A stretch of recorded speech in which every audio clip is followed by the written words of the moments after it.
ان کے ساتھ جو ہوا اس کو تاریخ نے کوئی اچھے الفاظ میں یاد نہیں کیا. اور دیکھیں ہمیں تاریخ سے سبق سیکھنا چاہیے. ہماری عدلیہ کی تاریخ جو ہے وہ بہت، ایک تو عدلیہ ہمارے لیے تو بہت قابل احترام ہے، لیکن ہماری عدلیہ کی کوئی تاریخ اتنی اچھی نہیں ہے جتنا اچھا اس کو بنا کر پیش کیا جاتا ہے. اور میں ریکویسٹ کرنا چاہتا ہوں ان تجزیہ کاروں سے، ان صحافیوں سے کہ خدا کا واسطہ ہے غلط رپورٹنگ سے باہر آ جائیں، خوش آمدی سے باہر آ جائیں، چاپلوسی سے باہر آ جائیں. شہباز شریف صاحب کو بھی یہی ریکویسٹ کروں گا کہ آپ کی جماعت آپ کے نیریٹو کو قبول نہیں کر رہی. یہ میں بات آپ کے منہ پر کر رہا ہوں. شہباز شریف صاحب جو ہیں جس نیریٹو کو وہ پروان چڑھانا چاہتے ہیں اس نیریٹو کو ان کی جماعت بھی قبول نہیں کر رہی. تو یہاں پر جی ایک بہت بڑا پرابلم اب یہ بن گیا کہ جو تینوں ججز ہیں ان کے اوپر شدید تر تحفظات کا اظہار کر دیا گیا ہے. اور اب جو کل کی سماعت ہے مجھے بظاہر ایسا لگ رہا ہے جو پولیٹیکل سینیریو چینج ہوا ہے، اگر تو عدلیہ اپنے فیصلے کو ریورس کرتی ہے اور آرٹیکل 63A جو کانسٹیٹیوشن آف پاکستان کا آرٹیکل 63A ہے اس کے اندر یہ بات لکھ دی گئی ہے کہ پارٹی ہیڈ اور سر پارٹی ہیڈ، اگر اب پارٹی کے سربراہ کی حیثیت سے چودھری شجاعت حسین صاحب کو نہیں سنا جائے گا پھر انگلیاں اٹھیں گی، اور اگر ان کا بیان ریکارڈ نہیں کروایا جائے گا پھر انگلیاں اٹھیں گی، کیونکہ عدلیہ کو اب چودھری شجاعت حسین صاحب کو سننا پڑے گا. دوسری بات کہ اگر عدلیہ اس کے اوپر کوئی فیصلہ جاری کرتی ہے اور وہ فیصلہ نون لیگ کے حق میں نہیں آتا، پی ٹی آئی کی فیور میں آ جاتا، تو یہ معاملہ پھر پھڈے کی طرف جائے گا. اور پھر شدید تر تحفظات کے بعد یہ جو 3 آرڈر بینچ ہے اس کو شاید مستقبل میں اس قسم کے کیسز کے اوپر بینچ تشکیل نہیں دینا چاہیے، جو میں سمجھتا ہوں، کیونکہ تنقید پھر بہت زیادہ ہو جائے گی. اور اگر یہ فیصلہ مسلم لیگ نون کے حق میں آ جاتا ہے تو تحریک انصاف پھڈا ڈالے گی. لیکن یہ تو تب ہے نا جب عدلیہ آئین اور قانون کو سامنے رکھ کر فیصلہ کرے.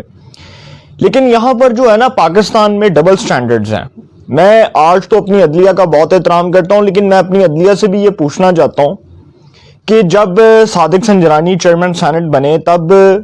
کیا ہوا، اکثریت کو اقلیت میں کیسے تبدیل کیا گیا، اس کی بھی انویسٹیگیشن کروائیں. پھر گیلانی صاحب کے جو 7 ووٹ مسترد ہوئے اس کے اوپر اسلام آباد ہائی کورٹ نے کہا کہ جی ہم پارلیمان کے معاملات میں مداخلت نہیں کر سکتے. آج جسٹس عمر عطا بندیال صاحب اسی کیس کو، پارلیمان کے ہی کیس کو لے کر عدالت میں بیٹھے ہیں، تو بہتر ہے کہ اس کی بھی تحقیقات کروا دیں. پھر یہی کیس جس کے اوپر آج میں بات کر رہا ہوں، اسی کیس کے اوپر عدلیہ نے اب یہ فیصلہ کرنا ہے کہ یہ جو 10 ووٹ کاف لیگ کے مسترد ہوئے ہیں یہ کس حیثیت میں مسترد کیے گئے، اس کی آئینی اور قانونی حیثیت کو چیلنج کیا گیا ہے مسلم لیگ کاف اور تحریک انصاف کی جانب سے. اور اگر پرویز الہی وزیر اعلیٰ بن جاتے ہیں تو اس کے اوپر جو میرا ایک پرسپیکٹو ہے، جو میں سمجھتا ہوں کہ مجھے آگے پرویز الہی صاحب بھی وزیر اعلیٰ پنجاب چلتے ہوئے نظر نہیں آ رہے. اس کی وجہ یہ ہے کہ اگر عمران خان صاحب کے خلاف یہ جو عدلیہ میں اس وقت جو کیسز ہیں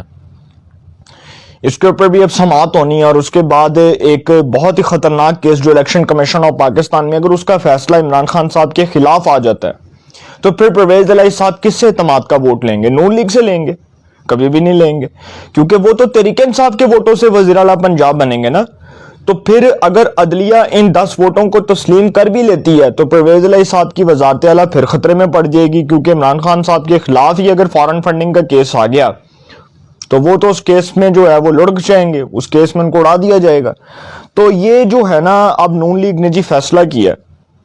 اور نون لیگ نے نہیں بلکہ پوری حکمران اتحاد کی جتنی بھی جماعتیں سب نے فیصلہ کیا.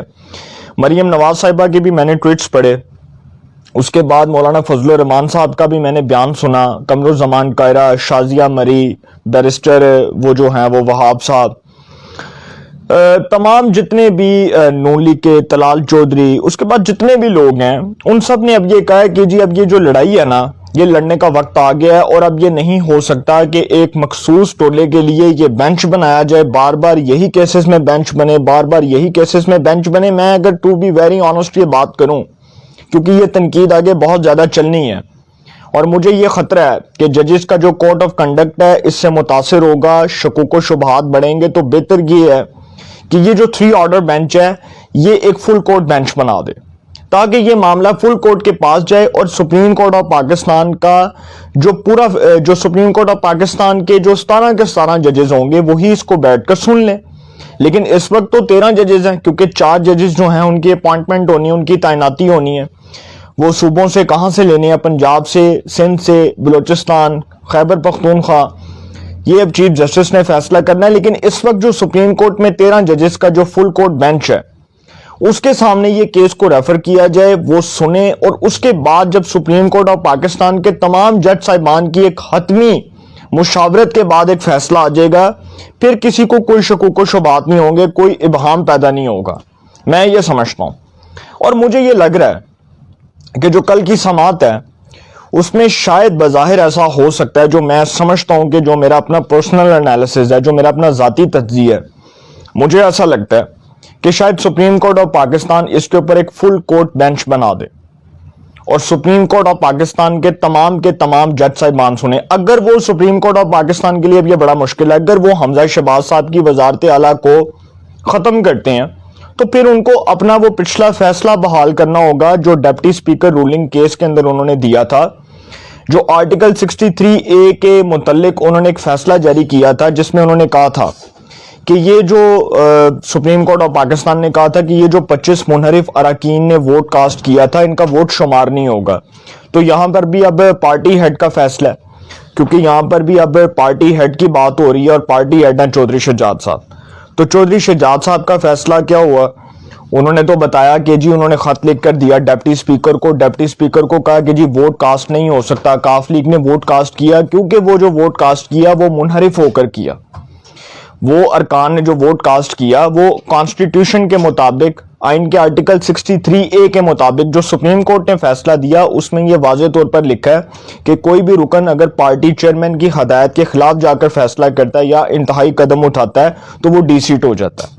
اب یہاں پر دیکھتے ہیں کہ ڈی سیٹ کا قانون لاگو ہوتا ہے یا نہیں ہوتا, لیکن یہ اب سپریم کورٹ کے لیے ایک بہت بڑا امتحان ہوگا, اور کیونکہ ان کو اگر پچھلا فیصلہ اپنا بحال کرنا ہوگا تو پھر ان کو یہ فیصلہ ریورس کرنا پڑے گا, اور پھر پچھلے جو 25 منحرف اراکین کو ڈی سیٹ کیا گیا الیکشن کمیشن کی جانب سے, پھر ان کو بحال کرنا پڑے گا. تو یہ ایک بار پھر جو ہے وہ معاملہ عدالت میں ہے اور زیر سماعت ہے,